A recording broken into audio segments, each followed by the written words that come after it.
Okay. Hello students, तो हम लोगों का जो क्वेश्चन हम डिस्कस कर रहे थे एमपी सेट वाला, उसको हम लोग आगे कंटिन्यू करते हैं। Okay. What drives the earth internal heat? जो अर्थ की इंटरनल हीट है वो किसकी वजह से होती है, पूछा गया है। So due to radioactivity, solar energy, volcano, ocean tides. तो किसकी वजह से होगी? ड्यू टू रेडियो एक्टिविटी होती है हमारी। अब जो अर्थ है वो हॉट है इनसाइड से। अर्थ का जो टेम्परेचर है वो कितना हो सकता है? 5000 to 6000 डिग्री सेंटीग्रेड तक है इंटरनल में। अब ये जो अर्थ की इंटरनल हीट है वो मेनली जो है वो दो टाइप्स से होती है, दो वजह से होती है। एक तो जो प्राइमोडियल हीट है, प्राइमोडियल हीट।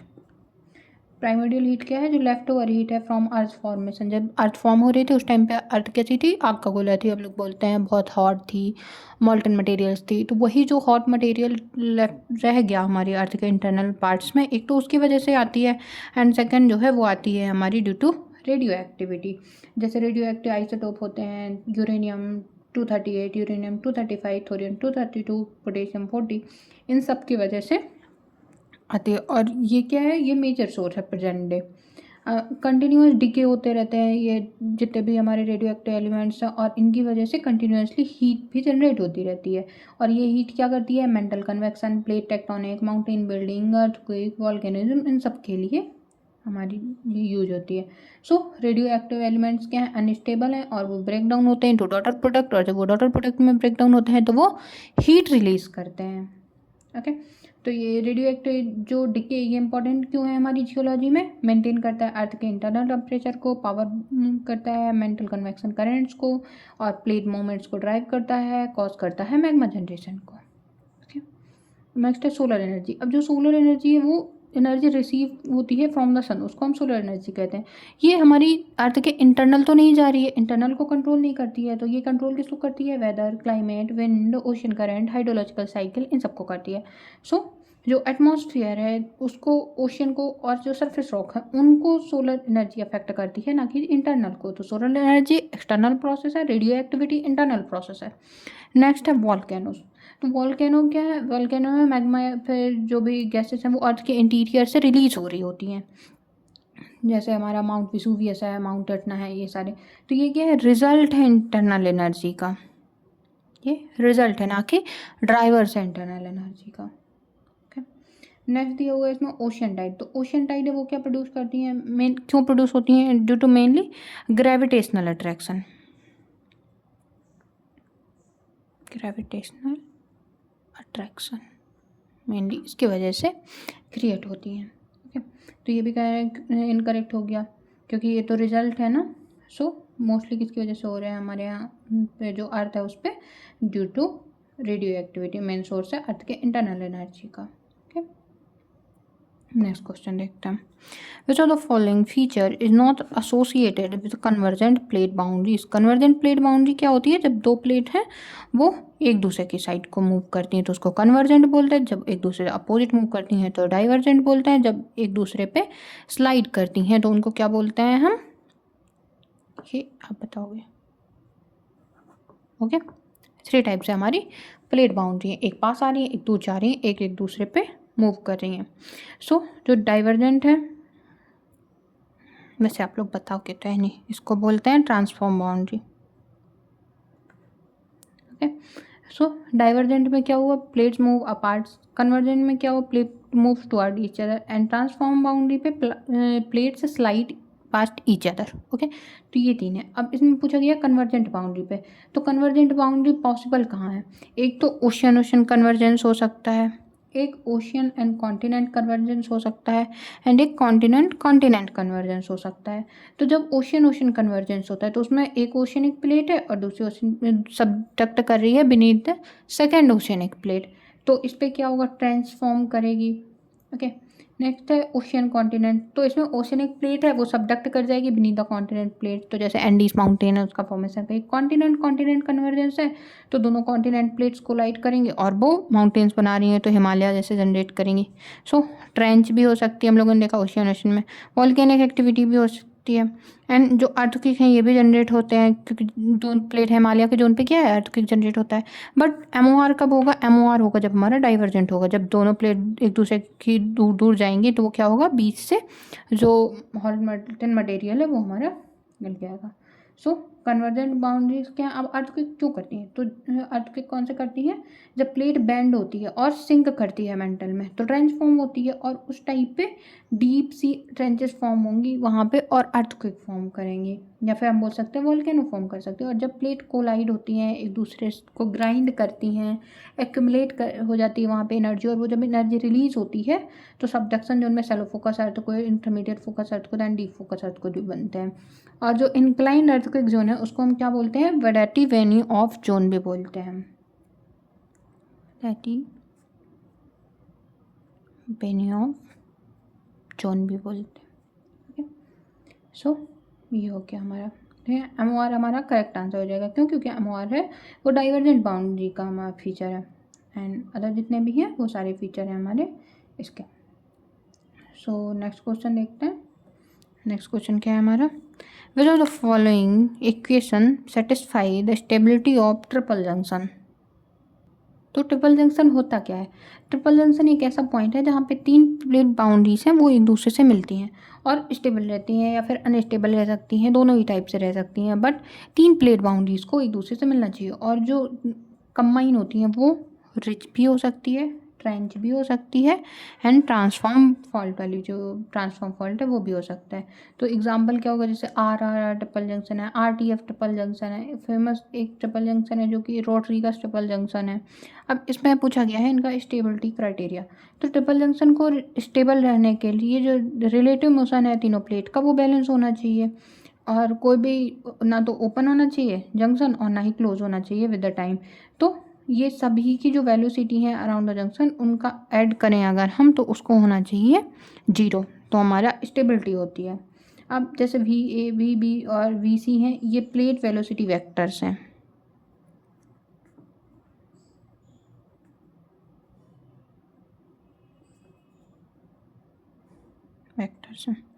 और जो स्मॉल b स्मॉल c है ये क्या है, डायरेक्शनल कोफिशिएंट है।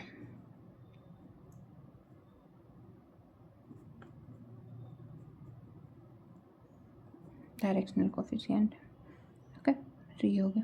अब जो अलग अलग हमारे हैं वो क्या हैं, कुछ स्टेबल होते हैं, कुछ अनस्टेबल होते हैं। उनके एग्जाम्पल से भी कई बार क्वेश्चन आ जाता है, जैसे हम लोगों ने एक देखा था। तो जो रिज वाला है ट्रिपल आर है, ये क्या है, स्टेबल रहता है। इनके बीच में जो स्प्रेडिंग सेंटर वो कितने डिग्री पे मीट करता है, 120 डिग्री पे मीट करता है। तो ये हमारे न्यूक्लियस को क्रिएट करता है सिमेट्रिकली, और ये स्टेबल है। एक होता है एफ, ये भी स्टेबल होता है। इसमें तीन ट्रांसफॉर्म फॉल्ट इंटरसेक्ट करते हैं, प्योर हॉरिजॉन्टल मोशन होता है, और जो वेलोसिटी वेक्टर है वो सेटिस्फाई करता है क्लोजर कंडीशन को। ये होता है RRF,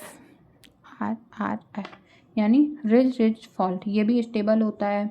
इसमें 2 रिज होती हैं वो कनेक्ट होती हैं बाय द ट्रांसफॉर्म फॉल्ट, ये स्टेबल हो गया। एक होता है RTF, ये यूजुअली स्टेबल होता है, कभी कभी अनस्टेबल भी हो जाता है। एक होता है RTT, ये अनस्टेबल होता है। सेकेंड है TTT, ये भी अनस्टेबल होता है। ये होता है TTF, ये भी अनस्टेबल होता है। तो हमने अपने उस पर जो ट्रिक बनाई थी तो हमने ये याद रखा था कि जिसमें भी एक से ज़्यादा ट्रेंचेस हैं तो वो अनस्टेबल होगा, जिसमें एक से कम ट्रेंचेस हैं वो स्टेबल होगा। तो अभी ऐसे याद रख सकते हो, या फिर कोई और चीज़ से याद रखना चाहें तो आप याद रख सकते हैं। ओके, नेक्स्ट क्वेश्चन देखते हैं। Okay, so during the winter the air over northern Asia become then the airs condition over the ocean. So northern Asia में कैसी कंडीशन होंगी, तो करेक्ट आंसर तो है हमारा कोल्डर। अब इसको समझते हैं कैसे। तो ये क्वेश्चन किसके बेस पे है, जो फंडामेंटल क्लाइमेटोलॉजिकल प्रिंसिपल होते हैं उससे है, कि लैंड एंड वाटर की जो हीट है और उसकी जो कूलिंग है उनकी रेट कैसी होती है। तो उनकी अलग अलग रेट होती है। जो लैंड होगा वो, अगर कहीं पे लैंड सरफेस है तो वो हीट क्विकली होगा, एंड जो कूल होगा वो क्या होगा, कूल डाउन भी क्विकली होगा। बट जो ओशन पार्ट है ओशन पार्ट क्या होगा, हीट अप भी स्लोली होगा और जो कूल डाउन है वो भी स्लोली होगा। तो इसकी वजह से क्या होता है, दोनों के बीच में हायर स्पेसिफिक हीट होती है वाटर की। ऐसा हो क्यों रहा है, तो due to higher specific heat mixing होती है क्योंकि, और ग्रेटर इवेपोरेशन होता है फ्रॉम वाटर बॉडी, जिसकी वजह से इन दोनों के बीच में डिफरेंस क्रिएट हो जाता है। अब विंटर टाइम पे क्या होगा, विंटर टाइम पे जो नदर्न एशिया है वो बहुत बड़ा लैंड मास है, और लैंड मास है तो वो हीट क्या करेगा, रैपिडली लॉस कर देगा, और टेम्परेचर है वो ड्रास्टिकली नीचे चला जाएगा, और strong cold high pressure system develop हो जाएगा। बट जो ओशियन है उस पर जो हीट थी वो हीट तो बहुत टाइम तक रहेगी, तो वो हीट लॉन्गर ड्यूरेशन तक स्टे करेगी, और जो टेम्परेचर है वो रिलेटिवली वार्मर होगा कंपेयर टू जो हमारा लैंड सरफेस है। सो एयर जो हमारी नदर्न एशिया पे है वो कैसी हो जाएगी, कोल्डर हो जाएगी कंपेयर टू जो हमारा ओशियन पार्ट है उससे। ये टेम्परेचर कंट्रास्ट किस में फेमस, जो साइबेरियन हाई है वहाँ पे ये फेमस है। तो strong cold high pressure system develop हो जाता है नदर्न एशिया में ड्यूरिंग द विंटर टाइम, और ये कैरेक्टरिस्टिक क्या होते हैं इसके, वेरी कोल्ड एयर होगी, डेंस एयर होगी, हाई प्रेशर होगा, आउटवर्ड फ्लोइंग विंड जनरेट हो जाएंगी वहाँ पे। तो ये हमारा इन्फ्लुएंस करता है विंटर को। वार्मर क्यों नहीं हो सकता, अगर लैंड वार्मर होगा तो ओशन, लैंड वार्म होगा ओशन से तो प्रेशर क्या होगा, लैंड पे लो हो जाएगा, और ये कब होता है, समर में होता है, विंटर में नहीं होता है। कोल्डर हमारा करेक्ट आंसर हो गया। ओके, नेक्स्ट देखते हैं। एक और पूछ सकता है कि अगर क्वेश्चन पूछना चाहे तो इस तरीके से भी पूछ सकता है कि विंटर के टाइम पे जो साइबेरियन हाई है वहाँ पे प्राइमरली किस तरीके का होगा, थर्मल लो, डायनामिक लो, थर्मल हाई या डायनामिक हाई। तो इसका भी आप आंसर बता सकते हो क्या होगा। नेक्स्ट क्वेश्चन देखें अगर हम, how are air masses usually classified. तो जो एयर मासेस होते हैं वो किस तरीके से क्लासीफाई होते हैं, bye there temperature and humidity, wind speed and direction, elevation and pressure, and bye their composition. तो अभी अभी हम लोगों ने देखा ना कि एयर मास है वो किसके बेस पे हम देख रहे थे, तो based on temperature and humidity. जो एयर मास है उनको हम टेम्परेचर एंड ह्यूमिडिटी के बेस पे या फिर मॉइस्चर कंटेंट के बेस पे देखते हैं हम। अब एयर मास है वो क्या होते हैं, बहुत लार्ज हॉरिजॉन्टल एरिया पे हमारे फ्लो कर रहे होते हैं, ठीक है। और इनको क्लासिफाई कैसे किया गया, तो मॉइस्चर के बेस पे किया गया है। अब जैसे कॉन्टिनेंट है, कॉन्टिनेंट को हमेशा क्या किया गया है, सी से डिनोट करते हैं हम। कॉन्टिनेंट क्या है, जो लैंड वाला पार्ट है उसको, और यहाँ पे क्या होगा, ड्राई होगा और ह्यूमिडिटी लो होगी, जैसे सहारा, साइबेरिया, नॉर्थ अमेरिका, ये सारी चीज़ें। और जो मैरीटाइम है उसको हम स्मॉल एम से रिप्रेजेंट करते हैं। ये जो लैंड एयर मास है ये कहाँ पे फॉर्म होता है, ओवर द ओशियन, जिसका करेक्टरिस्टिक क्या होगा, ह्यूमिड होगा, हाई एंड मॉइस्ट होगा। सो हाई ह्यूमिडिटी एंड मॉइस्ट होगा, जैसे अटलांटिक ओशन, पैसिफिक ओशन पे बन रहा है। ओके, फिर अलग अलग है, जैसे आर्कटिक है, आर्कटिक को कैपिटल ए लिखा है तो आर्कटिक, पोलर है तो कैपिटल पी, ट्रॉपिकल है टी, एंड इक्वेटोरियल को ई। तो जो हमारा आर्कटिक रीजन है, आर्कटिक कैसा है, कोल्ड रीजन है, एंड जो पोलर रीजन है वो भी कोल्ड है, एंड ट्रॉपिकल क्या है, ये वार्म रीजन है, एंड इक्वेटोरियल जो इक्वेटर का एरिया है वो वेरी वार्म रीजन है। सो इनको किस तरीके से हम लोगों ने क्लासीफाई किया गया है, जो हम पढ़ते हैं, यहाँ पे लिस्ट बना लेते हैं, C A, C P, M P, C T, M T, M E. I hope हमने सारे ही लिख दिए हैं। ओके, तो अब क्या होगा, इन ये जो यहाँ पे टर्मिनोलॉजी हम लोगों ने डिस्कस की थी उसके बेस पे अगर हम इनको देखें तो सी ए क्या होगा, कॉन्टिनेंटल आर्कटिक। अब जो कॉन्टिनेंट है एंड आर्कटिक है तो कैसा होगा, कोल्ड होगा, और जो कॉन्टिनेंटल पार्ट है वो ड्राई होता है, सो ड्राई एंड कोल्ड होगा। कोल्ड के साथ में मोस्टली हमारा ड्राई लगता है, कभी कभी मॉइस्ट हो सकता है, but most of the case जो कॉन्टिनेंट है, कॉन्टिनेंट आप याद रखिएगा कि कॉन्टिनेंट में ड्राई होगा, एंड जो मैरीटाइम है इस पर मॉइस्ट कंडीशन होंगी। सो सी ए का मतलब हो गया कि हमारा कॉन्टिनेंटल आर्कटिक है एंड वेरी कोल्ड और ड्राई है। सी पी मतलब कॉन्टिनेंटल पोलर है, कोल्ड एंड ड्राई है। एम पी मतलब मैरीटाइम पोलर है एंड कूल एंड मॉइस्ट है। सी टी मतलब कॉन्टिनेंटल ट्रॉपिकल है, हॉट है, एंड कॉन्टिनेंटल तो ड्राई है। M T maritime tropical, maritime है तो वार्म है, एंड ट्रॉपिकल है तो मॉइस्ट है। M E means maritime equatorial, so very warm and very moist. इस तरीके से हम क्लासीफाई करते हैं। और इनसे एक और क्वेश्चन होता है जो हम लोगों ने फ्रंट वाला डिस्कस किया था। ओके, ये कौन सा फ्रंट है, जो हमारा warm front, cold front end occluded front वाला क्वेश्चन था। ओके, नेक्स्ट क्वेश्चन देखिए, अगर हम Which component of the atmosphere is responsible for absorbing high energy ultraviolet photon emitted by sun? तो जो सन है उससे हमारा कौन सी एनर्जी को के जो वो फोटोन रिलीज करता है सन, उनको कौन ऑब्जॉर्व करता है? तो उनको ऑब्जॉर्व करता है हमारी जो ओजोन लेयर है। सो सन एमिट क्या करता है? इलेक्ट्रोमैग्नेटिक रेडिएशन एमिट करता है क्रॉस वाइड स्पेक्ट्रम, जो कि विजुअल, इंफ्रारेड, यूवी सभी को करता है। इनमें से जो यूवी है वो हार्मफुल है फॉर द लिविंग ऑर्गेनिज्म, और जो एटमॉस्फेयर कंपोनेंट्स है जो यूवी को ऑब्जॉर्व करता है वो है हमारा ओजोन या फिर O3। सो ओजोन में क्या होते हैं? 3 ऑक्सीजन एटम होते हैं। मोस्ट एटमॉस्फेरिक ओजोन है वो कहाँ पे कंसनट्रेटेड है? इन स्ट्रेटोस्फियर, स्ट्रेटोस्फियर में कंसनट्रेटेड है। Okay, UVA, UVB and UVC इस तरीके से जो यूवी होती है। अब जो ओजोन ऑब्जॉर्प्शन है वो हमारा इन सभी को करता है। फॉर्मेशन क्या होता है ओजोन का? जो ऑक्सीजन मॉलिक्यूल्स हैं वो यूवी के साथ मिलते हैं जो और फिर वो ब्रेक डाउन होता है, एंड फिर जो ऑक्सीजन का O2 कंटेंट है, O2 इस ऑक्सीजन को लेता है एंड O3 बना देता है। ओके, नेक्स्ट अगर हम देखें तो डायटोमिक नाइट्रोजन। डायटोमिक नाइट्रोजन क्या है? 78% है एटमॉस्फेयर का, मेजर एटमॉस्फेरिक कॉन्स्टिट्यूएंट है, इंपॉर्टेंट है for nitrogen cycle. Principal absorber नहीं है यूवी रेज का। ऑक्सीजन एब्जॉर्ब नहीं करता है इसको, बट मेन प्रोटेक्टिव ऑब्जॉर्वर है फॉर हार्मफुल जो हमारी UVB एंड UC होती हैं, वो हमारा ओजोन करता है, O2 करता नहीं है, बट जो O2 होता है वो ओजोन के फॉर्मेशन में हेल्प करता है। तो ये हमारा हेल्प कर रहा होता है फॉर्मेशन में ओजोन के। वाटर वेपर क्या करता है? सो वाटर वेपर मेनली किस लिए इंपॉर्टेंट होता है? जो ह्यूमिडिटी के लिए, क्लाउड्स के लिए, और जो ग्रीन हाउस इफेक्ट होता है मोस्ट इम्पॉर्टेंटली, उसमें हमारा water vapour most important factor होता है। ओके, अब इससे रिलेटेड एक और कॉन्सेप्ट आपने कहा होगा, ओजोन होल का कॉन्सेप्ट है। सो ओजोन होल फर्स्ट कहाँ पे आइडेंटिफाई हुआ था? ओवर द अंटार्कटिका हुआ था। मेन कॉज क्या था इसका? CFCs थे जो क्लोरोफ्लोरोकार्बन्स हैं। इंटरनेशनल रिस्पॉन्स क्या हुआ इसका? मॉन्ट्रियल प्रोटोकॉल हुआ।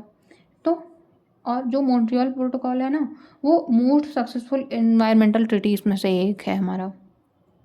ओके, अब अलग अलग जो स्टेजेस हैं एटमॉस्फेयर की, लेयर्स हैं, अगर हम उन लेयर्स को देखें तो जो ट्रोपोस्फियर है, ट्रोपोस्फियर में क्या होता है? वेदर फिनोमेना होता है। स्ट्रेटोस्फियर में ओजोन लेयर है। मेसोस्फियर में मीटियोर्स बर्न होते हैं, एंड थर्मोस्फियर जो है वो आइनोस्फियर है, वहाँ पे ऑरोरास फॉर्म होते हैं।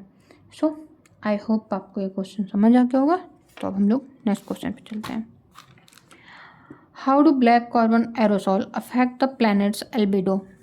जो ब्लैक कार्बन्स होते हैं वो किस तरीके से प्लैनेट्स के एल्बिडो को इफेक्ट करते हैं? अब अल्बिडो होता क्या है? सो अल्बिडो होता है फ्रैक्शन या फिर percentage of incoming solar radiation reflect back into space, या फिर हम बोल सकते हैं albedo equal to reflected solar radiation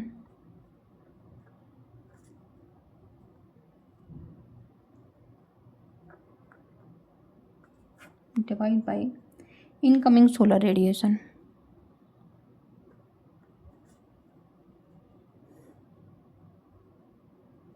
okay, so कितना फ्रैक्शन में भी निकाल सकते हैं, परसेंटेज में भी निकाल सकते हैं इसको। सो फ्रैक्शन जिसमें इनकमिंग सोलर रेडिएशन और रिफ्लेक्ट बैक दोनों स्पेस में होता है उसको हम बोलते हैं अल्बिडो। ओके, अब जो हाईएस्ट एल्बिडो है सरफेस का वो किसका होता है? फ्रेश स्नो, आइस शीट या फिर जो ब्राइट क्लाउड्स होते हैं उनका होता है।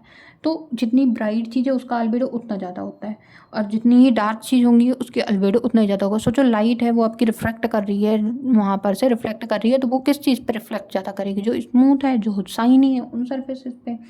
तो हाई एल्बिडो किसका है? फ्रेश स्नो, आइसी, ब्राइट क्लाउड इनका होगा। और जो लो एल्बिडो किसका होगा? ओशियन, फॉरेस्ट एंड जो ब्लैक सरफेस है, जैसे इसमें ब्लैक कार्बन का पूछा है तो या ब्लैक कार्बन एरोसॉल का पूछा है, तो उनका एल्बिडो कैसा होगा? लो एल्बिडो होगा। ओके, अब जो ब्लैक कार्बन है वो प्रोड्यूस किससे होता है? बायोमास बर्निंग से, डीजल इंजन से, या फिर कोल कंबस्टन से, या फिर फॉरेस्ट फायर से, इन सब से होता है। और ये स्ट्रांगली अब्जॉर्व करेगा सोलर रेडिएशन को कंपेयर टू उसको रिफ्लेक्ट करने के, जिसकी वजह से जो टेम्परेचर है, जो हीट है, वो भी बढ़ जाएगा। So they decrease albedo and leading to heating. Option B हमारा करेक्ट हो जाएगा।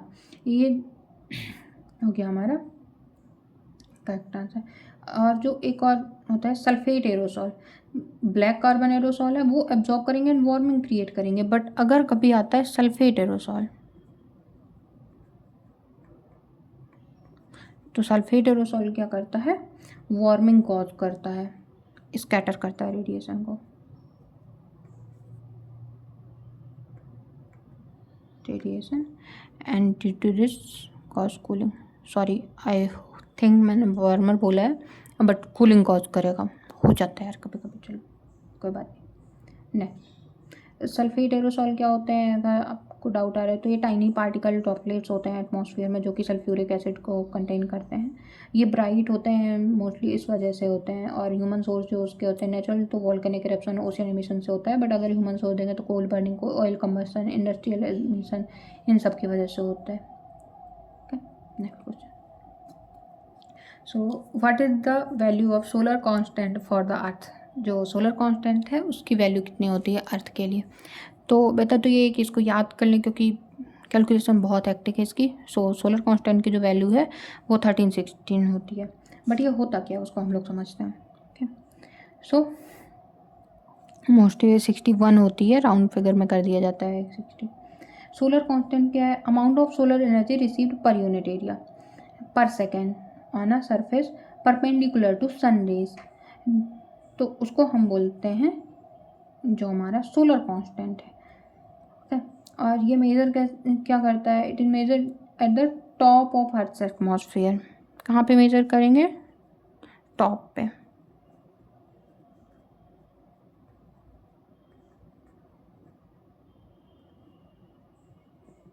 ओके, कहाँ पे, परपेंडिकुलर होंगी जहाँ पर सोलर रे, सो सोलर रे क्या होंगी, परपेंडिकुलर होंगी। और जो एवरेज अर्थ सन की डिस्टेंस है वो एवरेज होनी चाहिए, मतलब अर्थ और सन के बीच की डिफरेंस पे। It not the energy reaching the ground, जो सोलर रेडिएशन है पूरी की पूरी। अच्छा, एक डाउट आया होगा आपको जब हमने ये बोला कि ये टॉप ऑफ अर्थ एटमॉस्फेयर पे हम मेजर करते हैं, तो एनर्जी तो हमारी यहाँ पे भी आती है ना, ग्राउंड पे भी, तो हम ग्राउंड पे क्यों नहीं मेजर कर लेते हैं सोलर कांस्टेंट को। तो हम ग्राउंड पे इसलिए मेजर नहीं करते हैं क्योंकि कुछ एनर्जी है वो रिफ्लेक्ट हो जाती है बाई क्लाउड्स, कुछ स्कैटर हो जाएगी ड्यू टू एरोसॉल्स, और कुछ एब्जॉर्ब हो जाएगी बाई गैसेस। तो जो सोलर कांस्टेंट है उसकी वैल्यू में एनोमली आ जाएगी, इसकी वजह से हम इसको हाईएस्ट पे करते हैं। ओके, ये हो गया। सो आई थिंक क्लियर होगा ये वाला। इसका फॉर्मूला भी होता है ऐसे करके होता है L4/r² करके, जिसमें हम कैलकुलेट करते हैं सोलर कांस्टेंट को, बट वो इतना इम्पोर्टेंट है नहीं शायद, हमने देखा नहीं कभी कैलकुलेट कराते हुए। सोलर कांस्टेंट सारी वैल्यू फिक्स ही है तो याद ही कर लें क्योंकि इतना टाइम भी नहीं होता है एग्जाम हॉल पे। Why does day time sky appears blue, day time पे जो स्काई है वो ब्लू क्यों अपीयर होता है। ये तो क्लासिक क्वेश्चन है, हम लोग हमेशा से देख रहे हैं इसको कि क्यों होता है डे टाइम पे ब्लू एंड इवनिंग टाइम पे रेड क्यों होता है। तो ये किसकी वजह से होता है, ड्यू टू रेले स्कैटरिंग।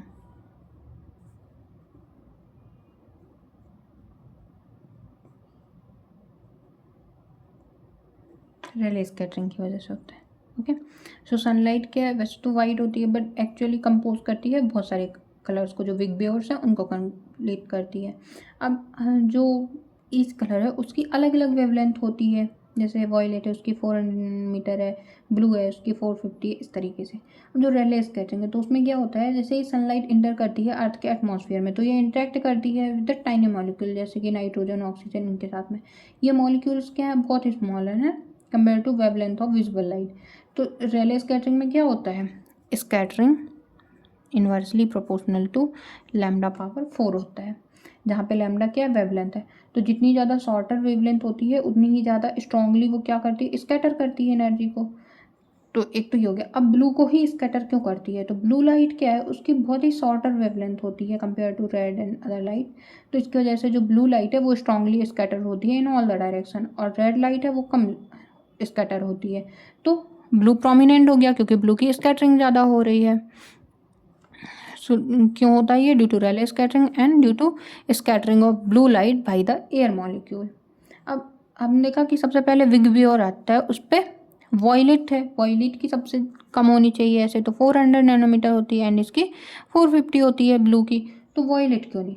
तो वॉयलेट की और शॉर्टर वेवलेंथ होती है ब्लू से, पर तो इसको और ज़्यादा होना चाहिए, बट जो सन है वो एमिट करता है less violet light compare to blue light. Okay, तो ब्लू ज़्यादा होती है हमारे पास अवेलेबल, इसलिए हमारा ब्लू और ज़्यादा हाईलाइट हो जाता है।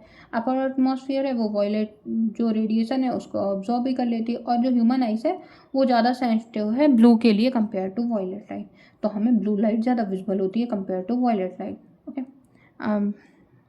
ओके, सो ये हो गया हमारा रेले स्कैटरिंग होती है, एक माई स्कैटरिंग होती है, तो माई स्कैटरिंग हम लोग किसी दूसरे क्वेश्चन में देखेंगे। ओके, अच्छा, इसका आंसर भी आप लोग बताइएगा कि जो रेड कलर है सनसेट का वो प्राइमरली किसकी वजह से होता है। तो आई होप आप आंसर देंगे क्वेश्चन का। Thank you so much for watching this video lecture and very best for your examinations.